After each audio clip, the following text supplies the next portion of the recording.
Selamat pagi, selamat siang, selamat malam, dan selamat datang di channel Sinema Singkat. Film kali ini akan menceritakan tentang Inspektur Lee yang harus bekerja sama dengan detektif James Carter dalam menyelesaikan kasus penculikan putri seorang konsultan dari China. Namun kerjasama mereka ini tidak semulus itu. Lee merupakan polisi yang serius dalam setiap misinya, apalagi ini berhubungan dengan putri konsultan China. Sementara detektif James Carter selalu punya sisi konyolnya sendiri. Namun, kedua perbedaan ini malah membuat kerjasama mereka semakin menarik dan juga unik. Bagaimana cara mereka bekerja sama? Langsung saja, inilah dia, Rush Hour.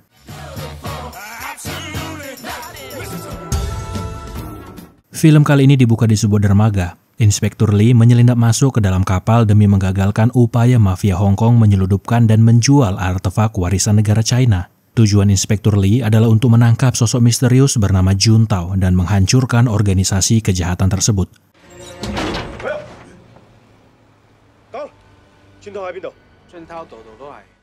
Namun ternyata sosok Jun Tao tidak ada di sini. Hanya ada orang kepercayaannya, yaitu pria bernama Sang. Melihat ada kesempatan, Sang mencoba lari dari Inspektur Lee.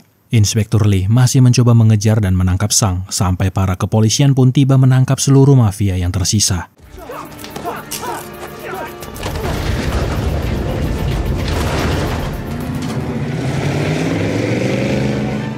Hanya saja, Sang berhasil kabur untuk saat ini. Sementara itu di tempat lain, hari ini adalah hari terakhir Konsul Han bekerja sama dengan Kementerian Inggris.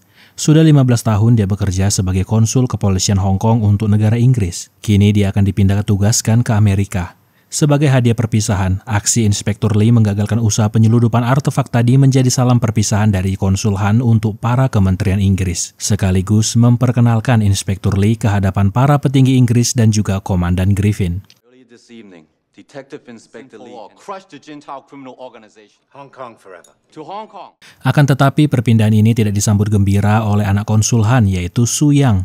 Dia kesal karena Inspektur Lee tidak ikut bersama mereka ke Amerika. Su Yang takut kalau nanti dia di sana tidak bisa mengakrabkan diri. Pasti sulit baginya untuk punya teman di Amerika. Sehingga Inspektur Lee memberikan dia kalung sebagai pengingat akan dirinya. Oke, kita beralih dulu ke negara Paman Sam. 2 bulan setelah perpindahan Konsul Han. Disinilah kita akan lebih mengenal sosok detektif Carter. Sosok detektif yang nyentrik dari gaya berpakaian hingga cara berbicaranya. Di suatu malam dia menyamar sebagai seorang pembeli senjata ilegal. Dia bertemu dengan pria bernama Cliff. Diketahui kalau Cliff ini penyeludup sekaligus penjual senjata-senjata ilegal. Contohnya barang yang sedang dia perlihatkan kali ini. Sebuah bom C4 yang dia bawa di belakang bagasi mobilnya. Namun di saat yang bersamaan polisi tidak sengaja melintas dan parkir di tempat transaksi mereka. Curiga dengan aktivitas mereka, salah satu polisi menyuruh mereka menjauh dari mobil.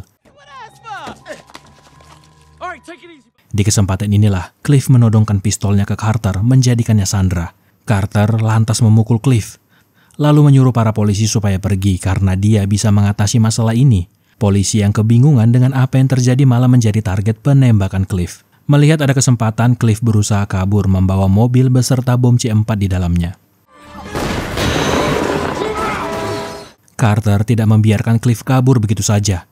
Dia menembak ban mobil itu lalu mencoba mentargetkan bom yang ada di bagasi belakang. Dan yang terjadi setelah itu adalah...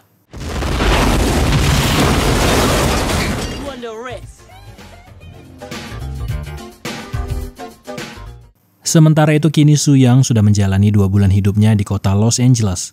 Di suatu pagi, sekretaris Konsul Han berkata kalau ada telepon dari negara Cina.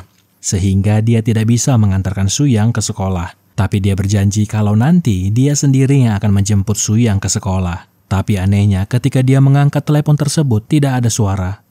I am gonna pick you up myself. Bye. Bye. Wei, 我是Han. Hello?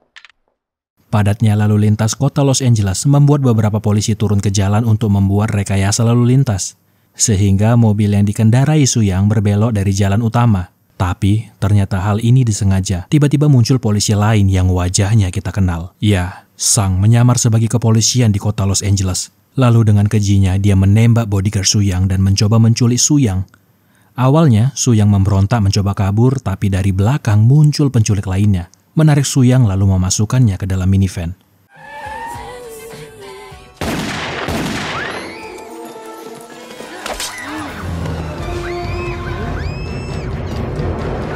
Warren Rush dan agen Whitney dari FBI langsung menemui konsulhan memberitahukan kejadian tadi. Warren memastikan kalau putrinya konsulhan akan segera ditemukan. Akan tetapi konsulhan khawatir dengan kinerja FBI sehingga dia meminta supaya ada satu orang dari negaranya yang ikut serta dalam memecahkan kasus ini. Meskipun awalnya FBI ragu dengan langkah yang akan diambil konsulhan. Warren merasa kalau keterlibatan orang suruhan konsulhan akan memperlambat kinerja FBI. Takutnya berita penculikan ini malah menjadi insiden internasional, sehingga dia memerintahkan agen Whitney supaya menelepon kepolisian LAPD supaya bisa menemani orang kepercayaan konsulhan selama beberapa hari. Ya, pada intinya sebagai pengalihan saja supaya mereka bisa fokus bekerja. Like one of my people to help. He's already on the plane. Priority, we have plenty of people on the case. Call the field office, have him send over a rookie. Kembali ke kantor LAPD, Carter merasa kalau apa yang dilakukan tadi malam dalam upaya penangkapan Cliff merupakan sebuah prestasi besar baginya. Seluruh orang di Departemen Kepolisian LAPD tahu kalau Carter ini senang melebih-lebihkan segala sesuatunya. Itulah kenapa dia tidak punya partner kepolisian.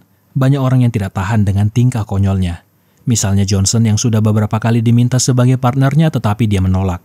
Ada desas-desus kepolisian kalau apa yang terjadi tadi malam membuat kepala kepolisian marah dan ingin men-skors Carter.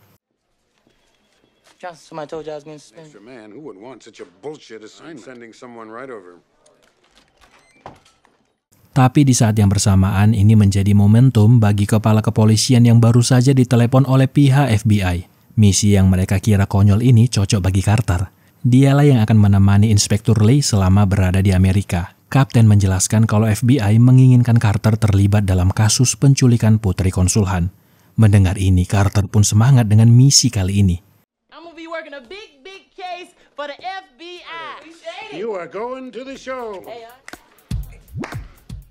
Singkat cerita, Carter langsung menuju tempat kediaman konsulhan. Ya, masih dengan perilaku konyol dan bacotannya. Begitu dia masuk, dia langsung seolah-olah orang paling profesional di tempat ini. Warren langsung menjelaskan kalau Carter harus menjemput Lee di bandara. Carter menolak kalau dia tidak ingin punya partner. Dia merasa kalau dia bisa menyelesaikan kasus ini sendirian. Tapi Warren langsung berkata kalau Carter tidak dilibatkan dalam upaya pencarian putri konsulhan. Tugasnya hanya menemani Lee dan menjauhkan Lee dari kasus ini supaya FBI bisa bekerja dengan serius.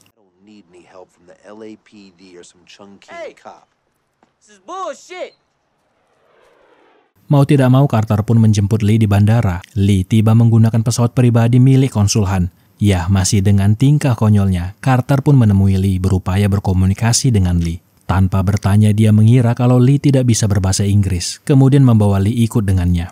Do you speak any English? I'm Detective Carter. I cannot believe this shit. Do you understand the words that are coming out of my shit in the back?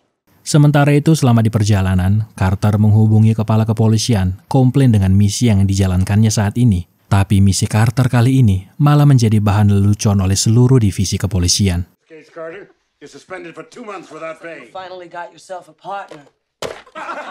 Carter pun lantas mengantarkan Lee ke pecinaan, supaya dia bisa merasa familiar dengan tempatnya kali ini. Tapi tujuan sebenarnya adalah Carter ingin mendapatkan informasi tentang penculikan putri konsulhan. Pria bernama Stucky ini biasanya punya informasi apapun mengenai aktivitas kriminalitas. Tapi untuk kali ini dia tidak tahu apapun tentang penculikan putri konsulhan. Hanya ada satu informasi penting. Ada beberapa orang China yang membeli senjata api, bom beserta orang sewaan. Di saat pandangan Carter teralihkan, Lee sudah tidak berada di sana. Dia malah naik ke bus pariwisata berniat pergi ke tempat tinggal konsulhan sendirian. Akan tetapi Carter tidak membiarkan Lee pergi begitu saja karena Lee adalah tanggung jawabnya saat ini. Sehingga dia mengikuti Lee naik ke bus, tapi tidak memperhatikan kalau Lee masih bisa kabur dari Carter. Dia naik ke papan jalan menggantung lalu kabur meninggalkan Carter.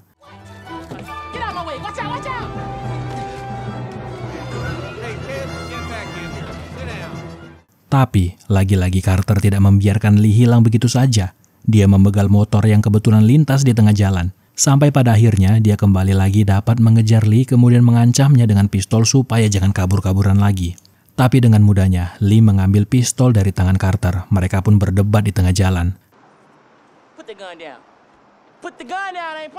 Sampai pada akhirnya, supir taksi yang tadi membawa Lee marah, yang ternyata dia juga punya pistol yang sama. Nah, di saat itulah Lee membuka mulutnya. Carter kaget selama ini pria yang di sebelahnya ternyata bisa berbahasa Inggris. I'm just showing him how to take a gun from a suspect. Dia selama ini merasa tertipu oleh Lee. Selama di perjalanan, Carter menjelaskan kalau Lee sengaja dipasangkan dengan dia, supaya FBI bisa bekerja tanpa dirinya. FBI tidak menyukai Lee, begitu juga dengan Carter. Tapi Lee tidak peduli apakah orang menyukainya atau tidak.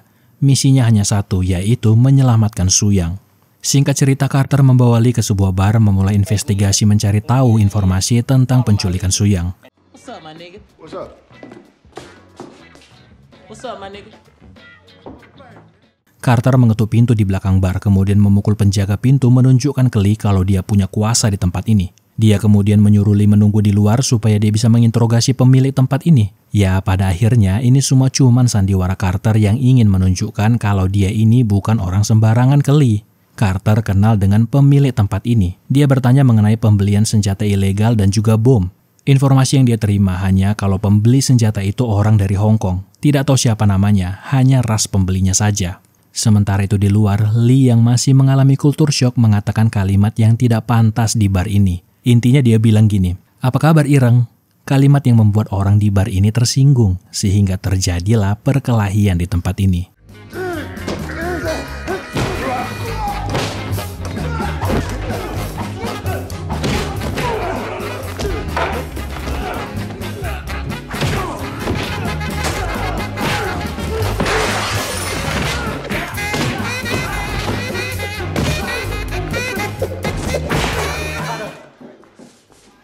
Setelah perkelahian di bar tadi, Carter pun mampir sebentar ke toko kelontong sebelum menuju kediaman konsulhan.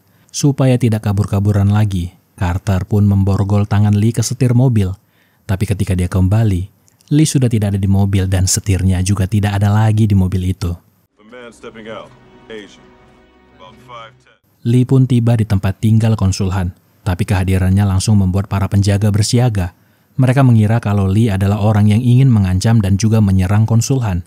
Mereka langsung mengamankan konsulhan ke lantai 2 sampai pada akhirnya semua ini hanyalah kesalahpahaman.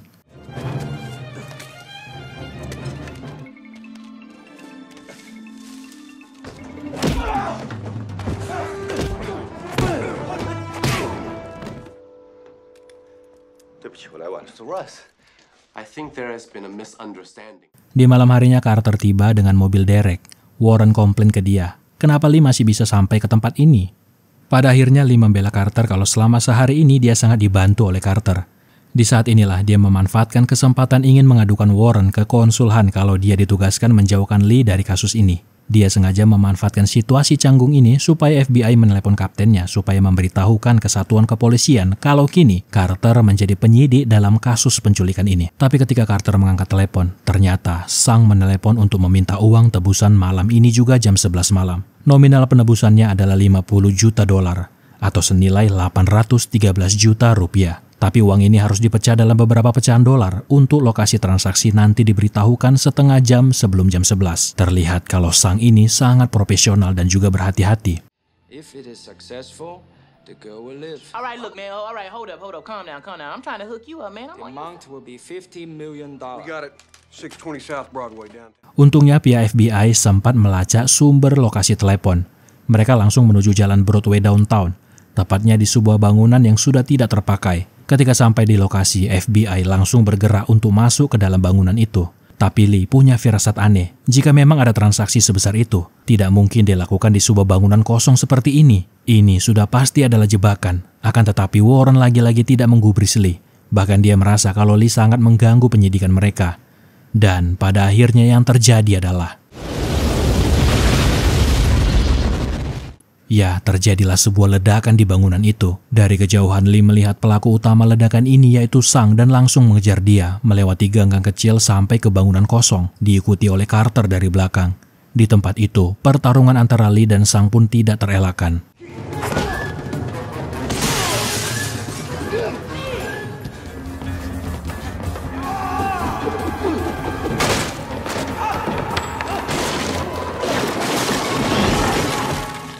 Tapi lagi-lagi, dia berhasil melarikan diri. Sang sempat menjatuhkan sesuatu.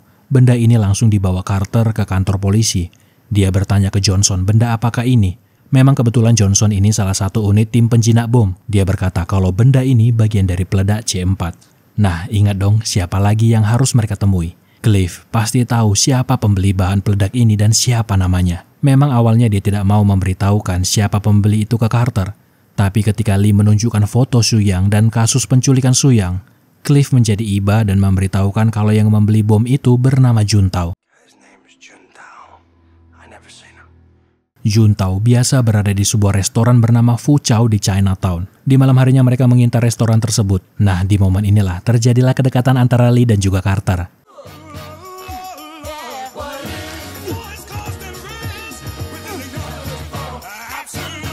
Sementara itu di kediaman konsul Han mereka menyiapkan uang tebusan untuk putri satu-satunya itu, sesuai dengan nominal dan juga dibagi menjadi pecahan kecil.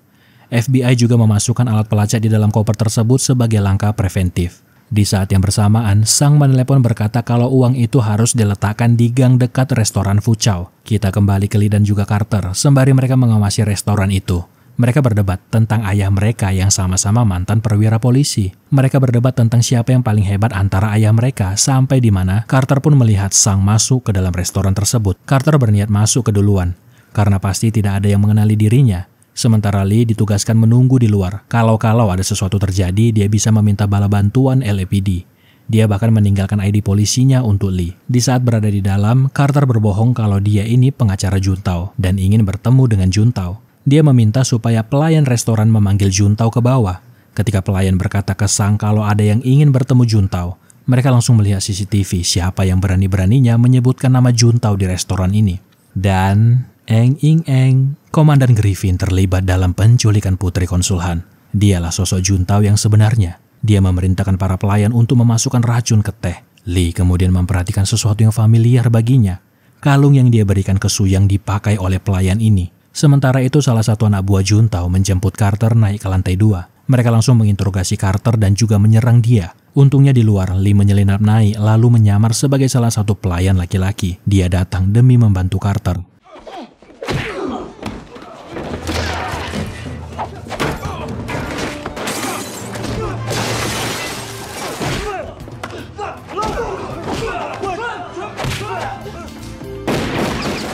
Keributan yang terjadi di lantai atas membuat para tamu restoran panik kemudian berhamburan keluar. Di kesempatan itulah Lee dan juga Carter kabur. Akan tetapi kekacauan yang mereka sebabkan ini membuat FBI dan konsul Han berang. Mereka mengacaukan proses transaksi tersebut. Fokus utama FBI adalah menyelamatkan Su Yang dahulu, baru kemudian menangkap pelaku. Tapi rencana itu jadi rusak. Sehingga tebusan kini naik menjadi $70 juta atau senilai 1,1 miliar rupiah. Sang bahkan mengancam kalau tidak diberikan nilai itu, Su Yang pulang tinggal nama saja.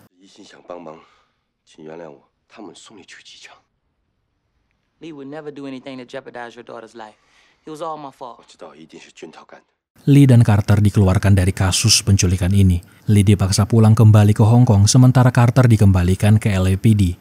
Sementara itu, Komandan Griffin atau sosok Juntao itu sendiri datang seolah-olah bersikap simpati atas kemalangan yang dialami konsul Han. Padahal dialah pelaku utama. Intinya dia berkata ke konsul Han supaya memberikan saja uang itu supaya putrinya kembali. Kini Carter berniat ingin memperbaiki semuanya. Di awal dia menelepon Johnson meminta maaf atas sikapnya selama ini. Lalu meminta bantuan dalam kasus kali ini meskipun mereka sudah dilarang untuk ikut campur. Dia nekat menyamar sebagai bagian maintenance pesawat, supaya bisa menemui Lee meyakinkan Lee supaya tetap melanjutkan kasus penculikan ini dan juga menyelamatkan Su Yang. Singkat cerita, transaksi akan dilakukan pada acara pameran artefak Cina. FBI mengawasi seluruh tempat ini, begitu juga para anak buah Juntao. Lee, Carter juga Johnson menyelinap masuk ke dalam acara ini. Malam ini menjadi semakin emosional bagi konsul Han. Ketika dia memberikan kata sambutan di depan para tamu, tangisnya tidak terbendung. Kehadiran sosok Komandan Griffin membuat Lee mulai curiga. Di saat yang bersamaan, Carter pun memulai aksinya. Dia berteriak ke para tamu kalau di tempat ini ada bom. Ketika para tamu panik, Lee melihat Juntao berbicara dengan Sang. Disitulah sosok Juntao pun terungkap. Dia berkata kalau di tubuh putri konsul Han sudah diletakkan 6 batang bom C4. Juntao dendam karena Lee menggagalkan aksi penyeludupan artefak sewaktu di Hong Kong. Sementara itu di luar, Carter menyelinap menyerang para penculik demi menyelamatkan Su Yang. Memang benarlah di tubuh Su Yang kini dipasangi bom. Kembali ke Lee, ketika ada kesempatan dia menyerang Sang, begitu juga dengan Carter dan Su Yang.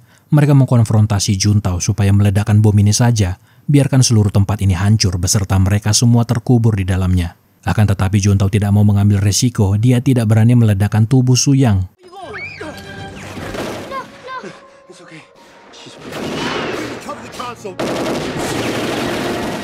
Ketika ada kesempatan, Johnson mencoba menjinakkan bom tersebut. Dan kali ini dia berhasil memotong kabel yang benar. Kini bom tersebut dijadikan tameng oleh Lee, karena pasti para penjahat tidak berani menembak.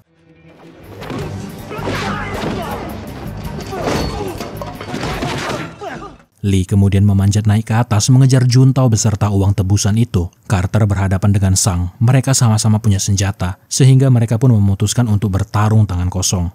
Dan yang terjadi adalah Carter ternyata lebih cerdik dari Sang. Sementara itu di atas, Lee mencoba menangkap Juntao. Sampai mereka di posisi di mana Lee dan juga Juntao bergelantungan dan uang untuk tebusan terhambur dari udara. Juntao bergelantungan di tubuh Lee, memegang bom yang terpasang di tubuh Lee. Bom pun terlepas dari tubuh Lee dan yang terjadi adalah tapi Lee masih bergelantungan, sehingga Carter membuat jalur penyelamatan untuk Lee. Inilah yang kita tunggu, aksi stunt gila dari Jackie Chan.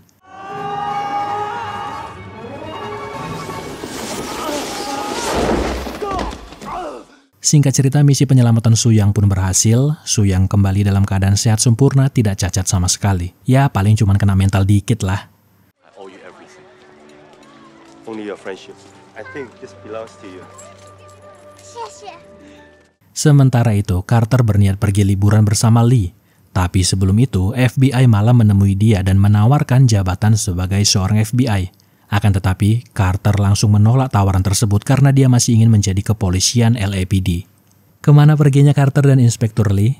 Masihkah petualangan duo ini masih berlanjut?